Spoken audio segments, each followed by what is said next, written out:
마태복음 14장 22절부터 33절까지 말씀으로 풍랑 가운데 함께 계시는 예수님 이란 제목으로 하나님 말씀을 나누려고 합니다. 제가 예전에 풍랑을 심하게 겪은 적이 있는데 문자 그대로의 풍랑, 허리케인을 제가 플로리다주에서 이제 신학생일 때 제가 3년 살았는데 2년을 제가 살던 지역을 허리케인이 강타했습니다. 한 번이 이제 데니스고 두 번째가 아이반인가 그랬던 것 같은데 허리케인이 이제 막 이제 지금은 이제 과학이 발달해가지고 언제 어디서 오는지 계속 그 뉴스에서 보여주잖아요. 그런데 가까이 오면서 이제 쉘터를 오픈한다고 하는 게 방송이 계속 나와요. 근데 저는 이제 한국 사람이고 쉘터, 피난처는 알지만 이게 안 와닿잖아요. 무슨 말인지.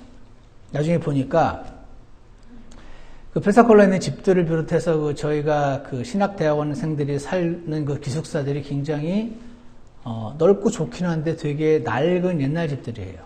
그래서 허리케인 같은 게 오면 날아갑니다. 근데 그런 집들이 많은 거죠.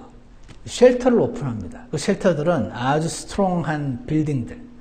저희 이제 제가 있었던 그 신학교 건물이 굉장히 새 거고 튼튼한 건물이었으니까 거기를 이제 그 지역 주민들을 위해서 쉘터를 오픈을 하더라고요. 제가 있었던 그 건물 이름이 기억은 안 나는데 하여튼 그 건물도 오픈을 해가지고 지역 주민들을 비롯해가지고 쉘터가 오픈된다고 뭐 이 학교 어디 학교 해가지고 막 이제 신문 방송에 나와요. 그래서 쉘터가 저런 거구나. 주는 나의 피난처라고 말할 때 그 쉘터가 저런 거구나. 그러니까 폭풍이 와도 웬만한 집들은 그 지붕도 날아가고 막 그러는데 그 쉘터는 그 안에 들어가 있으면은 안전한 거죠. 그거를 제가 이렇게 경험을 하면서 전능하신 하나님은 저 허리케인 저거 자체를 아예 안 오시게 할 수도 있고 절로 피하게 하실 수도 있을 텐데 그걸 일단 오게 허락하시고 쉘터로서 자신을 제시하신다 이런 생각을 좀 했습니다. 개인적으로는 아예 안 오게 해주신 게 더 좋은데 오는 거 허락하시고 쉘터로서 자신을 제공하셔서 쉘터 안에 들어오라고 이렇게 초청하시는 하나님을 다시 한번 이렇게 생각을 하면서요. 쉘터가 튼튼하니까 저기만 들어가면 안전하다고 생각을 했는데 그때 왔던 그 허리케인이 너무 셌어요. 그래서 쉘터로 오픈한 저희 학교 건물이 망가졌어요. 쉘터인 줄 알았는데 쉘터가 아니었어요. 화장실이 고장이 나가지고 집은 당연히 날아가고 그 건물도 고장이 나가지고 화장실 때문에 엄청 사람들이 그 고통을 당하는 그런 걸 보면서 폭풍이 너무 세면 사람이 만든 쉘터는 안전하지 않구나. 그렇지만 아무리 엄청난 폭풍우가 휘몰아쳐도 쉘터, 피난처이신 예수님 안에 거하면은 안전하구나. 사람이 만든 피난처 말고 하나님만 바라봐야 되는구나. 이런 생각을 제가 잠깐 한 적이 있습니다. 오늘 본문 말씀에서는 그 쉘터이신 피난처이신 예수님을 만나게 되는 제자들의 이야기가 나와 있는데 이 인생의 풍랑을 만날 때 이 쉘터이신 예수님을 바라보고 그 안에 들어가야 되는데요. 그때 우리가 잊어버리기 쉬운 세 가지 사실, 그 세 가지 사실을 오늘 기억하는 시간이 좀 있기를 원합니다. 첫 번째로 22절을 보시면요. 22절을 보시면 우리가 기억해야 될 사실 첫 번째가 나오는데 그것은 인생의 풍랑을 만날 때 예수님이 여기로 데리고 오신 거라는 사실을 기억하는 겁니다. 예수님이 허락하신 거라는 것을 기억하는 것입니다. 22절을 보시면 즉시 예수님께서 자기 제자들을 강권하사 자기가 무리들을 보내는 동안 배를 타고 자기보다 앞서 건너편으로 가게 하시고 라는 말씀이 기록이 되어 있습니다. 여기 예수님이 제자들을 강권했다고 말해요. 강권했단 말은 제자들은 안 가려고 했단 말이죠. 가. 강권했다는 겁니다. 아니야, 빨리 가. 먼저 가. 그러니까 같이 가고 싶은데 안 가려고 그랬는데 예수님이 가라고 해서 배를 탔어요. 다시 말해서 예수님께 순종을 한 거죠. 근데 그렇게 배를 타고 가는데 폭풍이 왔습니다. 예수님께 순종했는데 결과가 별로 축복이 아닌 것 같을 때가 있는 거죠. 예수님께 잘 순종한 것 같은데 풍랑이 오는 경우가 있는 것입니다. 예수님이 강권하지만 않았어도 안 탔을 텐데, 그러면 풍랑을 안 만났을 텐데 말이죠. 시킨 대로 했더니 갑자기 막 바람이 불고 파도는 솟구쳐 오르고 배에 물이 들어오고 빠져 죽을 것 같은 것입니다. 이럴 수가 있습니까? 이럴 수가 있어요. 제가 얼마 전에 지천명을 아는 나이가 되면서 제 인생을 이렇게 한번 오래는 아니었는데 좀 돌아보게 되는 시간이 있었어요.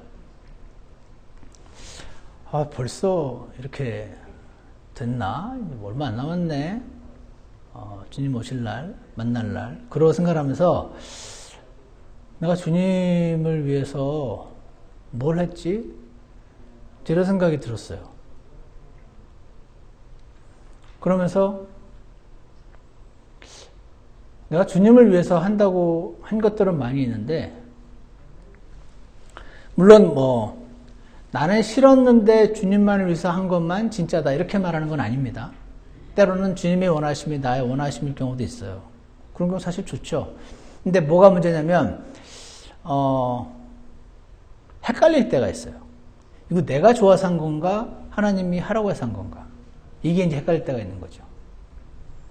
그래서 제가 주님 위해서 한다고 하긴 했지만 실제로는 내가 하고 싶어서 해놓고 주님이 시켜서 했다고 이렇게 핑계대는 건 없나? 이런 생각을 했어요.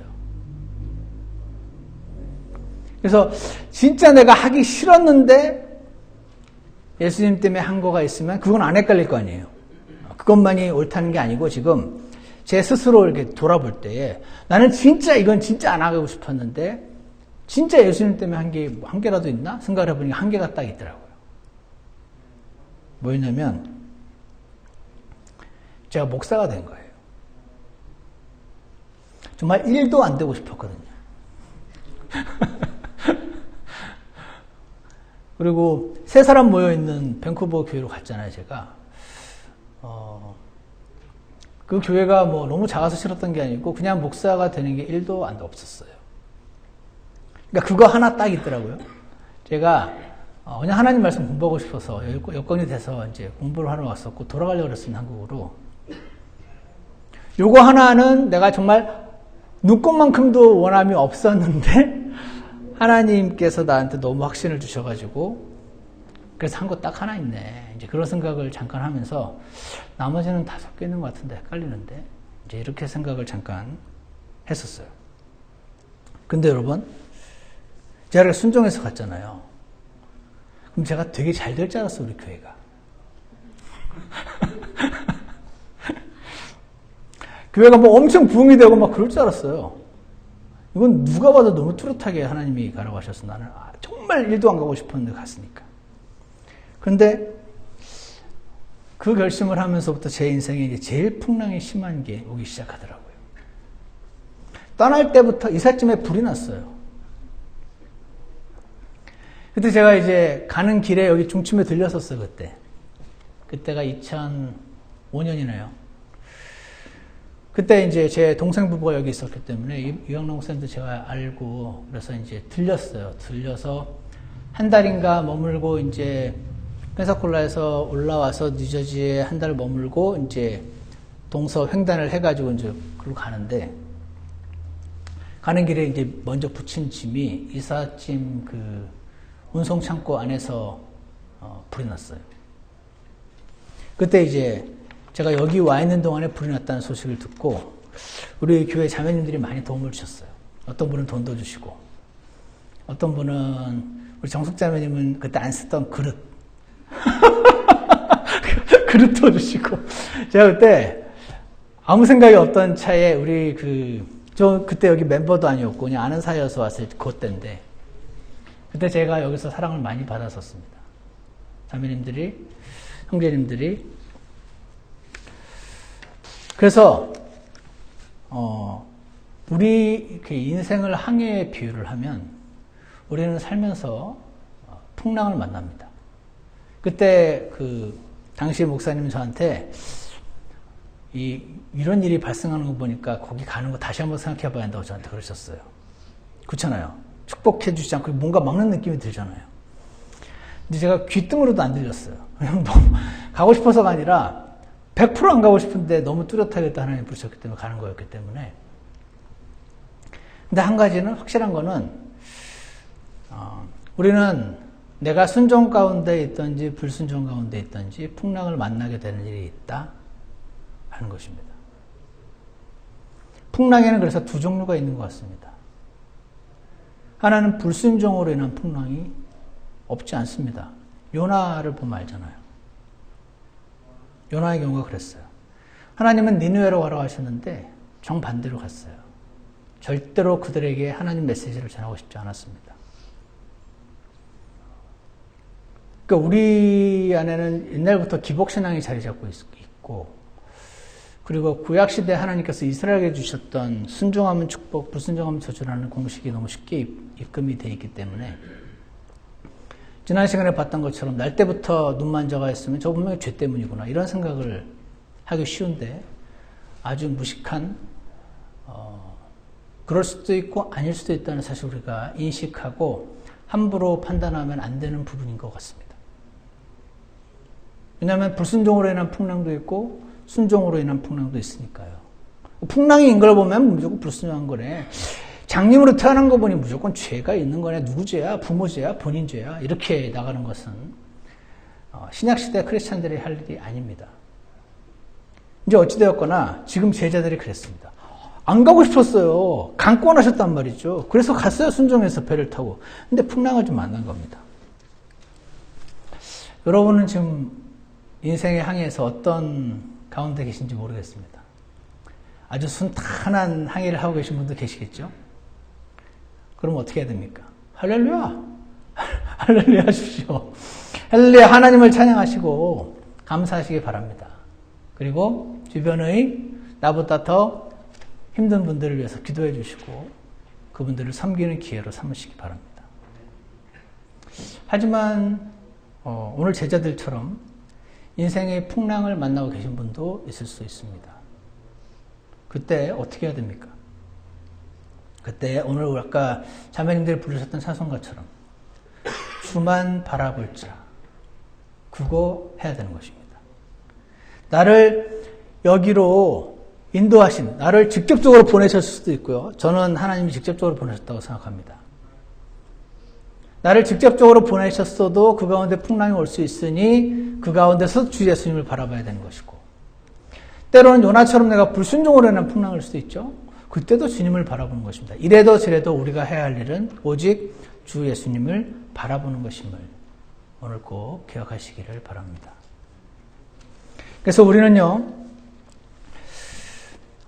인생의 폭풍에는 순종으로 인한 폭풍도 있고 불순종으로 인한 폭풍도 있구나.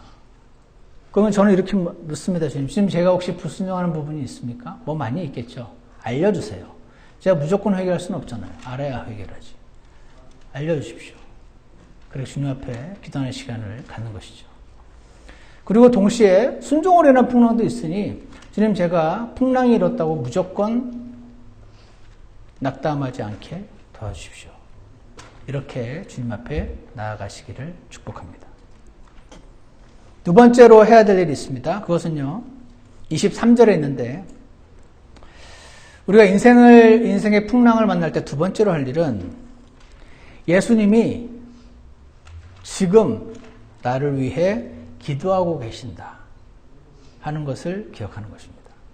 23절을 여러분이 한번 읽어보시겠습니다. 23절입니다. 시작.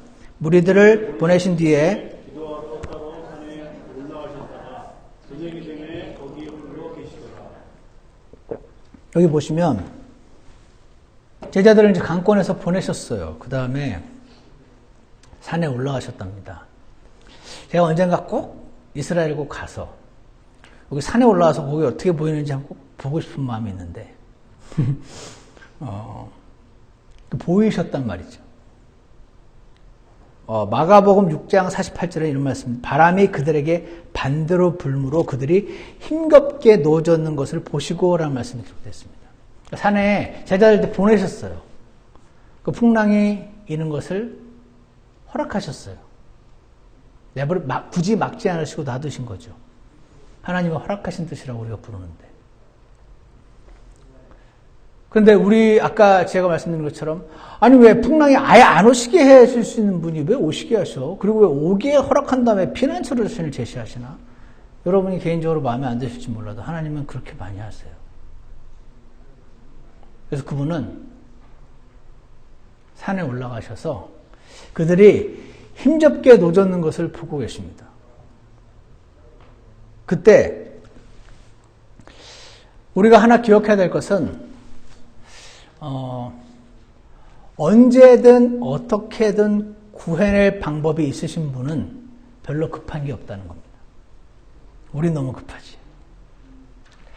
내가 지금 목숨이 깔딱깔딱 넘어가려고 하는데 주님 시간 없어요. 저를 좀 구해주세요. 이게 우리는 이렇게 하는데 언제든 어떻게든 구해내는 것 자체가 문제가 없으신 하나님께서는 지금 우리가 이 과정을 통과하면서 뭔가를 배우시기를 하나님께 기도하면서 계신다 하는 것을 여러분 오늘 기억하시기 바랍니다.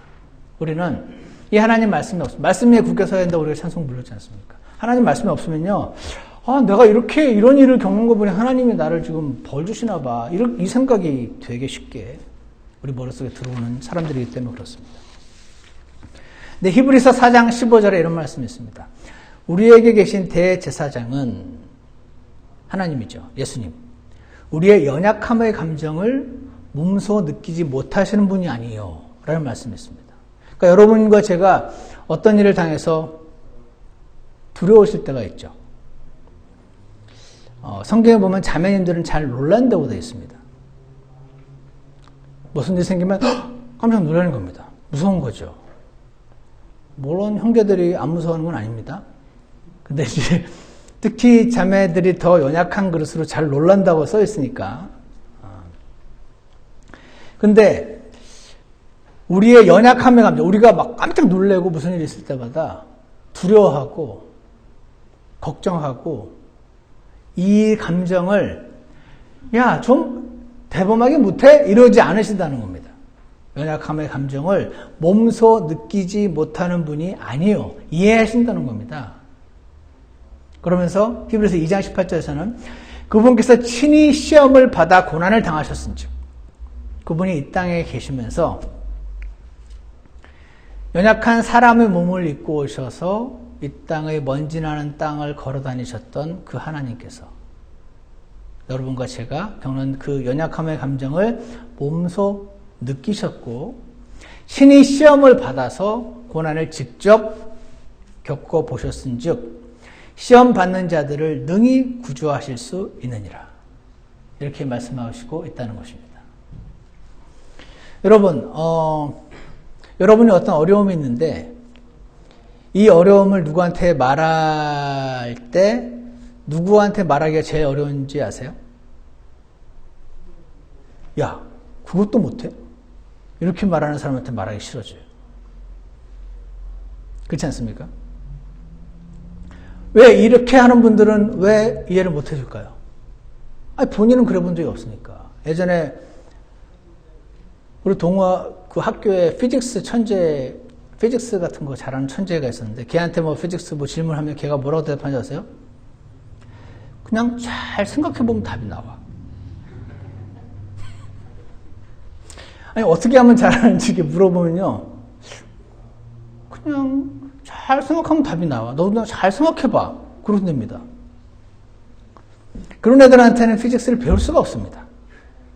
잘 생각하는 말밖에.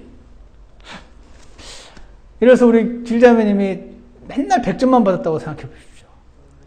예은이가 70점 받아오면 이해할 수 있겠습니까? 야, 공부가 세상에서 제일 쉬운 거야.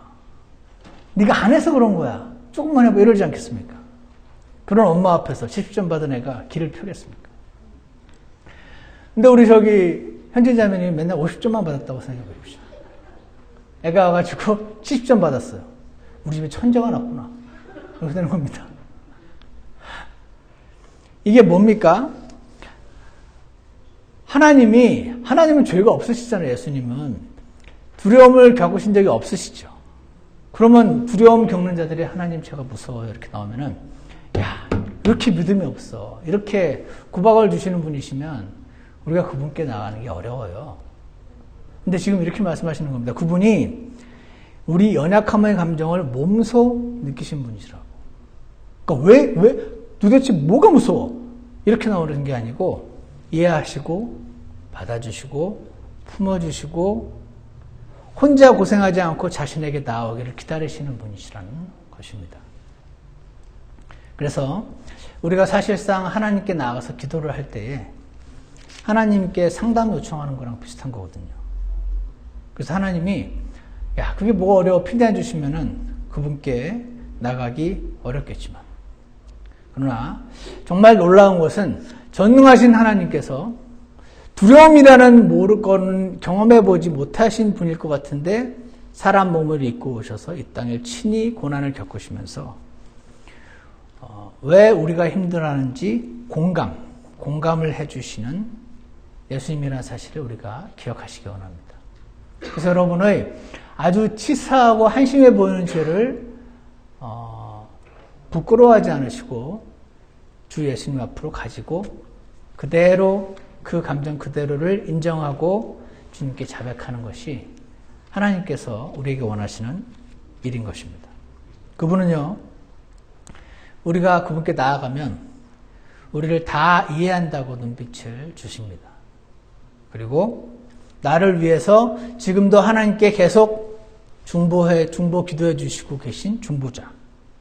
우리가 인생의 풍랑을 만날 때 나를 다 아시는 분께서 내가 지금 힘겹게 노를 겪고 있는 것을 다 보시고 하나님께 기도하고 계시며 때를 기다리고 계신, 그리고 우리의 몸소 연약한 감정을 몸소 느끼지 못하는 분이 아니시라는 것을 우리가 기억하시고 주님 앞으로 나아가시기를 간절히 원합니다. 세 번째 기억할 거 있습니다. 세 번째 기억할 내용은요, 25절에 나오는데, 인생의 풍랑을 만날 때 우리가 기억해야 될 세 번째는 예수님은 반드시 나를 도우러 오신다는 것입니다. 예수님은 반드시 나를 도우신다는 것입니다. 25절을 보세요. 밤 사경에 예수님께서 바다 위로 걸어서 그들에게 가시니 라고 되어 있습니다. 밤 사경은 새벽 3시부터 6시 사이입니다. 도둑놈들이 제일 활동하는 시기. 그때는 누구나 다 자는 시기. 그때에 예수님이 오셨다는 겁니다. 좀 빨리 와주셨으면 얼마나 좋을까요? 근데 왜 이렇게 늦게 오셨죠? 예수님은 여러분과 제가 이거를 좋아하든 좋아하지 않든 한 가지 알 수 있는 것은 우리 시계가 아니고 예수님의 시계가 있으세요. 그분의 시계에 맞춰서 오십니다. 왜냐하면 언제든 어떤 방법으로든 건져낼 능력자에게는 급하지가 않아요. 그분의 뜻을 온전히 이루십니다. 근데 이상한 게 또 하나가 있습니다. 거기 25절 6절에 보세요. 제자들이 그분께서 바다 위로 걸어오시는 것을 보고, 바다 위로 걸어오셨대요. 왜 이렇게 하실까요? 신기하라고? 더 신기한 것도 있죠. 뿅 하고 나타나는 거죠. 순간이동. 아니면 날개를 펄럭거리면서 날아오실 수도 있어요. 그분은 불가능한 게 없으신 하나님이신데 뭐가 문제입니까? 날아오실 수도 있고, 진짜 날아오네? 진짜 하나님 맞나봐. 이게 더 그렇지 않나요? 아니면 그냥 뭐가 바다 속으로 뭐가 어뢰가 슝 하고 날로 갑자기 팍 솟구쳐가지고 바다 배 안으로 쑥 들어올 수 있죠. 예수님이 불가능한 게 없으신 하나님이시니까 제자들을 찾아오는 방법은 여러 방법이 있을 수 있었습니다. 그런데 왜 바다 위를 걸어오셨을까? 예전에 한번 말씀드린 적이 있는데, 워런 위어스비라는 성경교사가 이런 말을 써놨는데 제가 이걸 보고 깜짝 놀란 적이 있습니다. 뭐라고 하냐면 It was to show his disciples 이거는 자기 그 제자들에게 뭔가를 보여주시고자 하면인데 뭘 보여주시려고 하냐면 that the very thing they feared 그들이 두려워했던 게 뭐죠? 바다였어요. 파도. 바다가 왜 두렵죠? 이게 들어쳐가지고 배 안으로 들어오면 바닷속에 빠지고 우리는 죽으니까. The very thing they feared, the sea, 파도가 was only a staircase for him to come to them. staircase가 뭡니까? 계단. 저기 빠지면 죽으니까 저 막 바다가 이렇게 폭풍과 일고 있는데 그 바다를 밟고 오셨다는 거예요. 그 나에게 두려움을 주는 그 바다가 사실은 그거 밟고 예수님이 오시는 계단이었음을 우리에게 보여주시려고 그러신 거다. 이런 말을 써놨더라고요. 이거 너무 놀랍지 않습니까? 한번 생각해 보세요. 아무리 풍랑이 와도요. 제자들의 육지에 있었으면 그렇게 두렵지 않았을 겁니다. 바다 한가운데 있으니까 두려운 거지. 빠지면 죽으니까. 풍랑이 왔는데 튼튼한 쉘터 안에 있으면 안 두렵죠. 제가 아주 튼튼한 집안에서 창문을 예전에 펜사콜라에서 그 나무 사다 가지고 전부 잘라가지고 창문을 다 막아버렸었어요.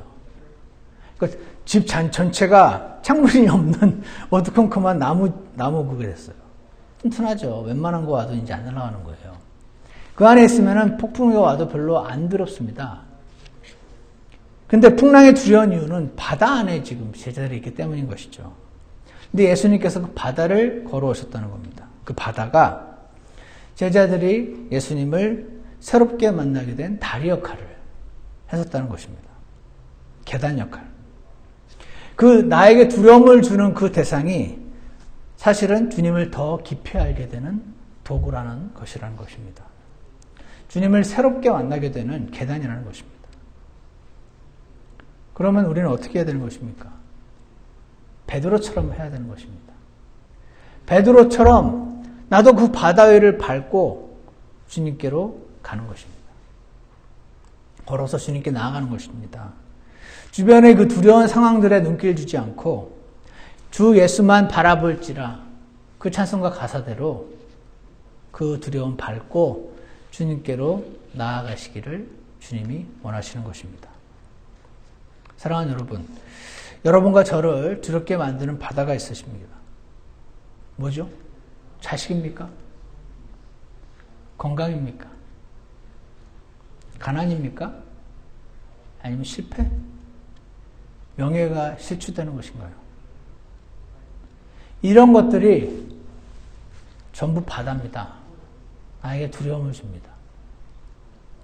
그런데 오늘 여러분 기억하십시오. 이 두려움들이 전부 예수님들이 밟고 나에게로 오시는 계단이라는 사실을 말입니다. 그때 그 계단 밟고 주님께로 나아가기를 원하신다는 겁니다. 그 바다가 우리가 주 예수님을 바라보고 두렵긴 하지만 오늘 이 말씀을 기억하고 주님께로 나아갈 때 여러분과 제게 두려움을 주는 그 대상들이 계단으로 변하게 되는 하나님의 기적을 경험하시기를 축원합니다. 기억하십시오. It was to show his disciples that the very thing they feared, 그 바다가 was only a staircase, 계단이었다 for him, 그분이 to come to them, 그들에게 오는. 그러므로 우리는 인생의 풍랑을 만날 때 기억해야 될 세 가지, 예수님이 여기로 데리고 오신 거라는 사실을 기억하십시오. 예수님이 허락하신 거란 겁니다. 예수님이 허락하신 밖에서 일어날 수 있는 일은 아무것도 없다는 것입니다. 두 번째 기억할 것은 예수님이 그런 나를 위해 지금 기도하고 계신다는 것입니다. 그분은 내가 두려워하는 것을 이해하시고 구박하지 않으시는 분이신 겁니다. 세 번째로 예수님은 반드시 나를 그 바다 밟고 오시는 분이라는 사실을 기억하는 것입니다. 이 세 가지 사실을 기억하면서 우리는 인생의 풍랑을 만날 때 참된 쉘터이신 주 예수님께로 나아가게 되는 저와 여러분이 되기를 간절히 원합니다. 기도하겠습니다. 사랑과 은혜가 풍성하신 하나님 아버지, 실제로 정말 두려움을 주었던 그 바다가 예수님께서 굳이 밟고 오셨던 것이 그 바다를 통해서 예수님을 만나기 원하시는 하나님의 심정이었음을 우리가 오늘 기억하게 도와주시기를 간절히 원합니다. 주님은 참된 쉘터이시고 그리고 지금도 나를 위해 기도하고 계시는 분이라는 사실을 기억하게 도와주셔서 우리의 이 험하고 가슴 아픈 일이 가득한 이 세상을 우리가 인생의 항해를 할 때에 그 바다를 통해 걸어오시는 예수님을 꼭 만나게 되는 저희가 될 수 있도록 축복하여 주시옵소서. 예수 그리스도 이름으로 기도드렸습니다. 아멘. 우리 찬송가 427장 함께 일어나셔서 427장 함께 부르시겠습니다. 1절 1절 부르시고 잠깐 기도하는 시간 갖겠습니다.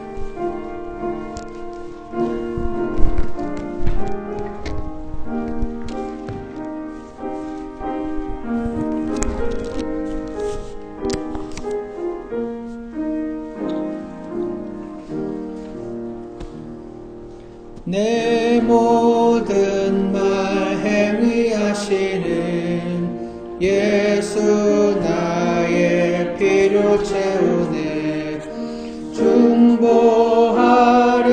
사신 주 나의 곁에 계시네 내 하나님 의롭고 내 하나님 거룩해 내 하나님 신실해 나의 곁에 계시네 예수 사랑 내 맘 이끄네 예수 피는 내 죄 씻었네 주 말씀 날 좋게 해 나의 곁에 계시네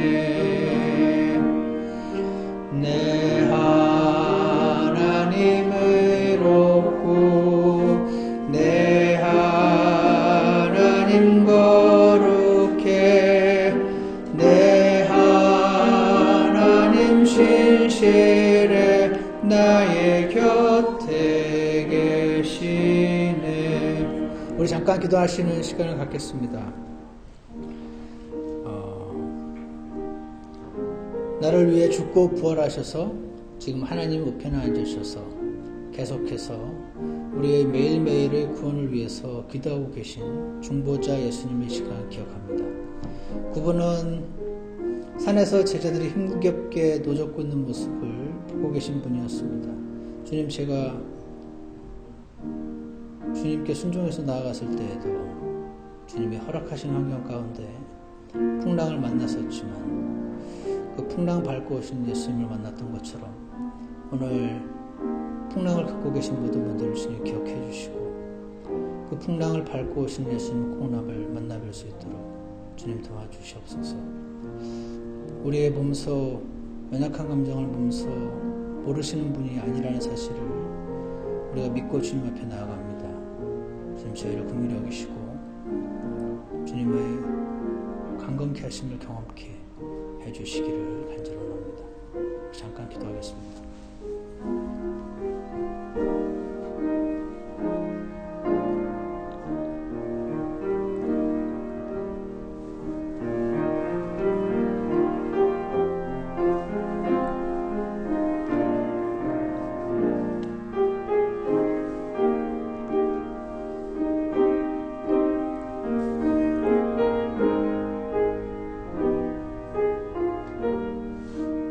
기도가 끝나신 분들은 함께 3절 하시겠습니다.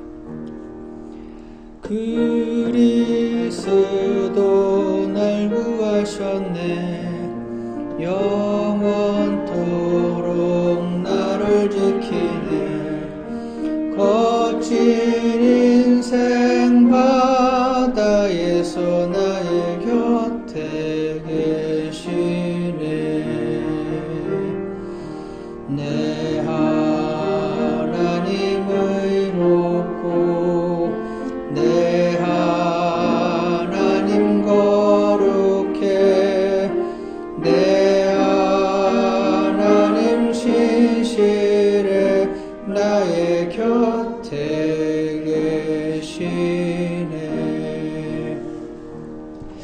하나님 아버지, 우리 인생엔 참 풍랑이 많이도 몰려옵니다.